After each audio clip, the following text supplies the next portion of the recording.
Hi good morning. അപ്പോൾ ഞാൻ ഇന്ന് വന്നിരിക്കുന്നത് ഒരു അടിപൊളി റെസിപ്പി ആയിട്ടാണ്. വളരെ സിമ്പിളായിട്ടുള്ള റെസിപ്പി, നിങ്ങളെല്ലാവരും ട്രൈ ചെയ്ത് നോക്കുമെന്ന് വിചാരിക്കുന്നു.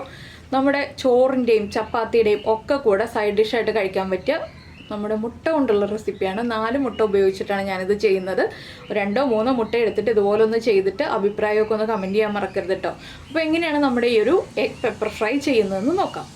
അപ്പോൾ നമ്മുടെ ഇന്നത്തെ ഇൻഗ്രീഡിയൻ്റ് എന്ന് പറഞ്ഞിട്ടുണ്ടെങ്കിൽ, ഇൻഗ്രീഡിയൻസ് എന്ന് പറയാനില്ലാത്തതുകൊണ്ടാണ് കേട്ടോ ഞാനിങ്ങനെ പറയുന്നത്. നമ്മുടെ മുട്ട മാത്രമാണ്. മുട്ടയുടെ കൂടെ കുറച്ച് മല്ലിയിലയും കൂടി ഉണ്ട്. എന്താണെന്ന് വെച്ചാൽ ലാസ്റ്റ് കുറച്ച് മല്ലിയിലൊക്കെ ഇട്ട് കഴിയുമ്പോഴാണ് നമ്മുടെ ഡിഷിന് കൂടുതൽ ടേസ്റ്റ് ഉണ്ടാവുക. ഞാനിപ്പോൾ 4 മുട്ട എടുത്തിട്ടുണ്ട്. 4 മുട്ടയ്ക്ക് വേണ്ട അളവുകളാണ് പറയാൻ പോകുന്നത്. 4 മുട്ട വേവിച്ചെടുത്തതാണ് കേട്ടോ, വേവിക്കാത്ത മുട്ടയല്ല.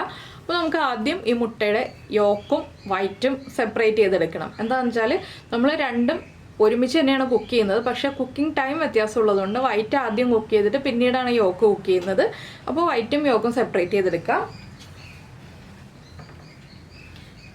നമ്മൾ സെപ്പറേറ്റ് ചെയ്യുമ്പോൾ യോക്ക് പൊട്ടിപ്പോവാതെ എടുക്കുകയാണെങ്കിൽ വളരെ നന്നായിരിക്കും. പൊട്ടിപ്പോയാലും കുഴപ്പമൊന്നുമില്ല, പക്ഷെ കുറച്ചുകൂടി ബെറ്റർ നമ്മളൊന്ന് പൊട്ടാതെ ശ്രദ്ധിച്ചെടുക്കുകയാണെങ്കിൽ അതായിരിക്കും.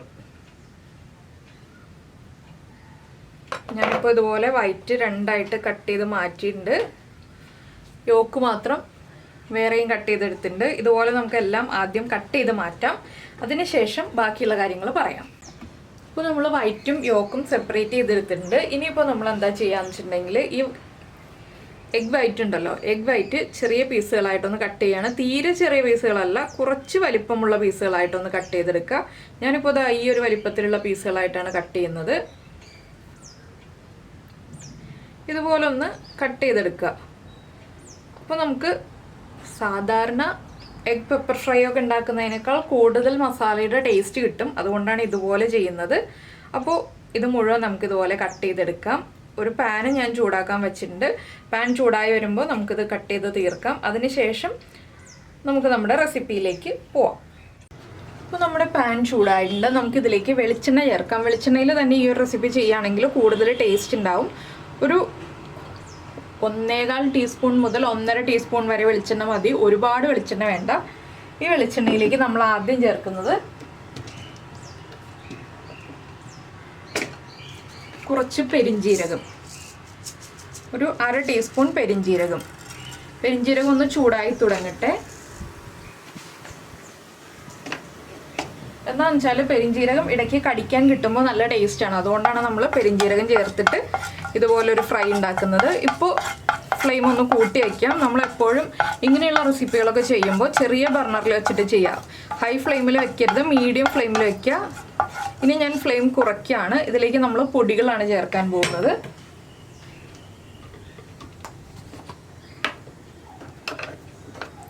ഫ്രഷായിട്ട് പൊടിച്ചെടുത്ത കുരുമുളക് പൊടി ഉണ്ടെന്നുണ്ടെങ്കിൽ കുരുമുളക് പൊടി ഫ്രഷായിട്ട് തന്നെ ചേർക്കുക.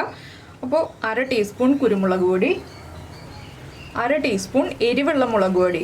കാശ്മീരി ചില്ലി പൗഡർ ആണെങ്കിൽ 3/4 ടീസ്പൂൺ വരെ ചേർക്കാം. പിന്നെ നിങ്ങളുടെ എരിവനുസരിച്ച് അളവിൽ വ്യത്യാസം വരുത്താം. 1/4 ടീസ്പൂൺ മഞ്ഞൾപ്പൊടി, 1/4 ടീസ്പൂൺ ഗരം മസാലപ്പൊടി. ഇത്രയും ചേർത്ത് നന്നായിട്ടൊന്ന് ഇളക്കി മിക്സ് ചെയ്യുക. ഇതിലേക്ക് വെളുത്തുള്ളി വേണമെന്നുണ്ടെങ്കിൽ വെളുത്തുള്ളി ഫൈനായിട്ട് ചോപ്പ് ചെയ്ത് ചേർക്കാം കേട്ടോ. അത് ഓപ്ഷണലാണ്. ഞാനിപ്പോൾ വേണമെന്നുണ്ടെങ്കിൽ എന്ന് പറഞ്ഞത് അതുകൊണ്ടാണ്. പിന്നെ നമ്മൾ ചേർക്കുന്നത് കറിവേപ്പിലയാണ്. ആ പൊടികൾ കരിഞ്ഞു പോകാതിരിക്കാൻ നമ്മൾ ഉടനെ തന്നെ കറിവേപ്പില ഒന്ന് ചേർത്ത് കൊടുക്കുകയാണെങ്കിൽ നന്നായിരിക്കും. പൊടികൾ ഒട്ടും കരിഞ്ഞു പോവില്ല. ലോ ഫ്ലെയിമിലായിരിക്കണം, അത് പ്രത്യേകം ശ്രദ്ധിക്കണം. ഇനി നമ്മളിതിലേക്ക് നമ്മൾ കട്ട് ചെയ്ത് വെച്ചിരിക്കുന്ന എഗ് വൈറ്റ് ചേർത്ത് കൊടുക്കുക.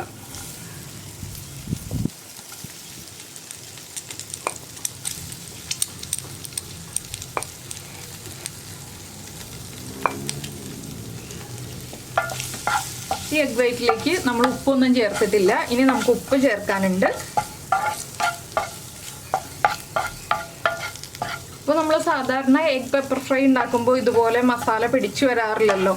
ആകെ ആ മുട്ടയുടെ പുറമേ മാത്രമല്ലേ മസാല ഉണ്ടാവുള്ളൂ. ഇതാവുമ്പോൾ ഇൻസൈഡിൽ മസാല ഉണ്ടാവും. ഇനി നമുക്ക് മുട്ടയ്ക്ക് ആവശ്യമായിട്ടുള്ള ഉപ്പ് ചേർത്ത് കൊടുക്കാം.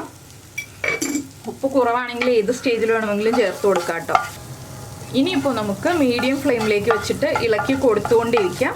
ഒരു അര മിനിറ്റ് ഒന്ന് ഇളക്കി കൊടുക്കുക. ഒരുപാട് ഇളക്കി കൊടുത്തിട്ടുണ്ടെങ്കിൽ മുട്ട ഉടഞ്ഞു വരും, മുട്ടയുടെ വയറ്റൊക്കെ പൊടിഞ്ഞു വരും. അതുകൊണ്ടാണ് നമ്മൾ ഒരു അര മിനിറ്റ് എന്ന് പറയുന്നത്. ഒന്ന് ഉപ്പൊക്കെ എല്ലാ ഭാഗത്തേക്കും സ്പ്രെഡ് ആവാനുള്ള ആ ഒരു ടൈം മാത്രം. ഇനി നമ്മൾ ഇതിലേക്ക് ചേർക്കുന്നത് നമ്മുടെ എഗ് യോക്കാണ്.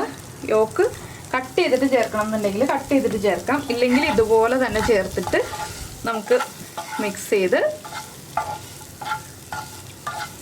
ഇതുപോലെ ഇളക്കി റെഡിയാക്കി എടുക്കുക. അപ്പോൾ വെളുത്തുള്ളി ചേർക്കണമെന്നുണ്ടെങ്കിൽ ഏറ്റവും ആദ്യം നമ്മൾ എണ്ണയിലേക്ക് ചേർക്കേണ്ടത് വെളുത്തുള്ളിയാണ്. അതിനുശേഷം പെരിഞ്ജീരകം ചേർക്കുക കേട്ടോ. ആദ്യമേ പെരിഞ്ജീരകം ചേർക്കരുത്. അപ്പോൾ നന്നായിട്ട് മിക്സായി വന്നിട്ടുണ്ട്. പിന്നെ നമുക്ക് ഗാർണിഷിങ് പരിപാടി മാത്രമേ ഉള്ളൂ. ടേസ്റ്റ് ചെയ്യുക. ഉപ്പ് കുറവാണെങ്കിൽ ഉപ്പ് ചേർത്ത് കൊടുക്കുക, എരിവ് കുറവാണെങ്കിൽ നമ്മൾ കുരുമുളക് പൊടി ചേർത്ത് കൊടുക്കുക. അപ്പോൾ നമ്മുടെ എഗ് യോക്കിലേക്ക് നന്നായിട്ട് മസാലയൊക്കെ കോട്ടായി വന്നിട്ടുണ്ട്. ഇനി നമ്മൾ ഫ്ലെയിം ഓഫ് ചെയ്ത് വയ്ക്കുക, സെർവ് ചെയ്യാനുള്ള ബൗളിലേക്ക് മാറ്റുക. അപ്പോൾ ഞാൻ സെർവ് ചെയ്യുമ്പോഴാണ് മല്ലിയില കൂടുതൽ ചേർക്കുന്നത്. അതുപോലെ തന്നെ നമ്മുടെ സവോളയൊക്കെ ഒന്ന് കട്ട് ചെയ്ത് സൈഡിൽ വയ്ക്കുന്നത്. എന്താണെന്ന് വെച്ചാൽ നമുക്ക് ഇത്രയും സിമ്പിളായിട്ടുള്ള റെസിപ്പി ആകുമ്പോൾ കാണുമ്പോൾ ഒരു അട്രാക്ഷൻ വേണ്ടേ, എല്ലാവർക്കും കഴിക്കാനുള്ള ഒരു അട്രാക്ഷൻ വേണ്ട. അതുകൊണ്ടാണ് നമ്മൾ ഇതൊക്കെ ചെയ്തിട്ട് റെസിപ്പി ഭംഗിയാക്കാൻ പോകുന്നത്. അപ്പോൾ ഇത്രയും സിമ്പിളായിട്ടുള്ള റെസിപ്പി എന്ന് പറഞ്ഞാൽ തള്ളിക്കളയണ്ട കേട്ടോ. ടേസ്റ്റൊക്കെ നല്ല ടേസ്റ്റ് തന്നെയാണ്. അപ്പോൾ വളരെ എളുപ്പത്തിൽ എല്ലാവർക്കും ഉണ്ടാക്കാം. ചോറിൻ്റെ കറിയായിട്ടും അതുപോലെ തന്നെ ചപ്പാത്തിയുടെ കറിയായിട്ടും അപ്പത്തിൻ്റെ സൈഡ് ഡിഷായിട്ടും ഒക്കെ ഉണ്ടാക്കാവുന്നതാണ്. ഇനി നമുക്കിത് പ്രസൻറ്റ് ചെയ്യാം. അപ്പോൾ നമ്മുടെ മുട്ടയൊക്കെ നമ്മളിത് ആ പ്ലേറ്റിലേക്ക് മാറ്റി സവോളയൊക്കെ വെച്ച് ഗാർണിഷ് ചെയ്തിട്ടുണ്ട്. കുറച്ച് മല്ലിയില ഇട്ടിട്ടുണ്ട്. കുറച്ചുകൂടി മല്ലിയില ഇടാം കേട്ടോ, കുഴപ്പമൊന്നുമില്ല. ഞാനിപ്പോൾ ജസ്റ്റ് ഫോട്ടോയിൽ മല്ലിയില ഓവറാവണ്ടല്ലോ എന്ന് വിചാരിച്ചിട്ട് കുറച്ച് മല്ലിയില ഇട്ടതാണ്. അപ്പോൾ എന്തായാലും നിങ്ങളെല്ലാവരും ഈ ഒരു റെസിപ്പി ട്രൈ ചെയ്ത് നോക്കും എന്ന് വിചാരിക്കുന്നു. വളരെ എളുപ്പമല്ലേ, ഏറ്റവും ഈസി ആയിട്ടുള്ള റെസിപ്പിയാണ്, നല്ലൊരു സൈഡ് ഡിഷുമാണ്. അപ്പോൾ ചോറിൻ്റെ കൂടെയാണോ ചപ്പാത്തിയുടെ കൂടെയാണോ ഏതിൻ്റെ കൂടെയാണെങ്കിലും നമുക്ക് കഴിക്കാം. അപ്പോൾ എല്ലാവരും ബാച്ചിലേഴ്സ് ആണെങ്കിലും ജോലിക്ക് പോകുന്ന വീട്ടമ്മമാരാണെങ്കിലും എല്ലാവർക്കും വൈകുന്നേരം വന്നിട്ട് സിമ്പിളായിട്ട് ഉണ്ടാക്കാൻ പറ്റിയ റെസിപ്പിയാണ്. അപ്പോൾ ഇതുപോലെയുള്ള സിമ്പിളായിട്ടുള്ള റെസിപ്പികളൊക്കെ നിങ്ങൾക്ക് താല്പര്യം ഉണ്ടെന്നുണ്ടെങ്കിൽ നമ്മുടെ വീഡിയോയുടെ താഴെ കമൻറ്റ് ചെയ്യാം കേട്ടോ. അതുപോലെ ഇഷ്ടപ്പെട്ട റെസിപ്പി ആണെന്നുണ്ടെങ്കിൽ ഒന്ന് ലൈക്ക് ചെയ്യാനും കൂടി മറന്നു പോകരുത്. പിന്നെ നമ്മുടെ ചാനൽ ആദ്യമായിട്ട് കാണുകയാണ്, നമ്മുടെ വീഡിയോ പ്രസൻറ്റ് ചെയ്യുന്ന രീതിയൊക്കെ ഇഷ്ടമായി എന്നുണ്ടെങ്കിൽ നമ്മുടെ ചാനലൊന്ന് സബ്സ്ക്രൈബ് ചെയ്ത് സപ്പോർട്ട് ചെയ്യണേ. സബ്സ്ക്രൈബ് ചെയ്യുന്നതിന് ഈ വീഡിയോയുടെ താഴെയുള്ള റെഡ് സബ്സ്ക്രൈബ് ബട്ടൺ ഒന്ന് ക്ലിക്ക് ചെയ്യുക. അതിൻ്റെ റൈറ്റ് സൈഡിലുള്ള ഒരു ബെല്ലൈക്കൺ ഉണ്ട്, ആ ബെല്ലൈക്കണും കൂടി ക്ലിക്ക് ചെയ്യുക. അപ്പോൾ ഓൾ എന്ന് പറഞ്ഞിട്ടൊരു ഓപ്ഷൻ കാണാം. ആ ഓളും കൂടി പ്രസ് ചെയ്തിട്ടുണ്ടെങ്കിൽ ഞാൻ എപ്പോഴും വീഡിയോ അപ്ലോഡ് ചെയ്യുമ്പോൾ നിങ്ങൾക്ക് നോട്ടിഫിക്കേഷൻ വരും. അപ്പോൾ എന്തായാലും ഇത് മുട്ടയാണെന്ന് പെട്ടെന്നൊന്നും ആർക്കും മനസ്സിലാവില്ല, വേറെ എന്തോ ഒരു റെസിപ്പിയാണെന്നേ തോന്നുള്ളൂ. അപ്പോൾ എന്തായാലും നിങ്ങൾ ഒരു സർപ്രൈസ് ആയിട്ട് ഉണ്ടാക്കി വീട്ടിൽ എല്ലാവർക്കും കൊടുക്കും. നമുക്ക് നമ്മുടെ അടുത്ത റെസിപ്പിയുമായിട്ട് നാളെ കാണാം.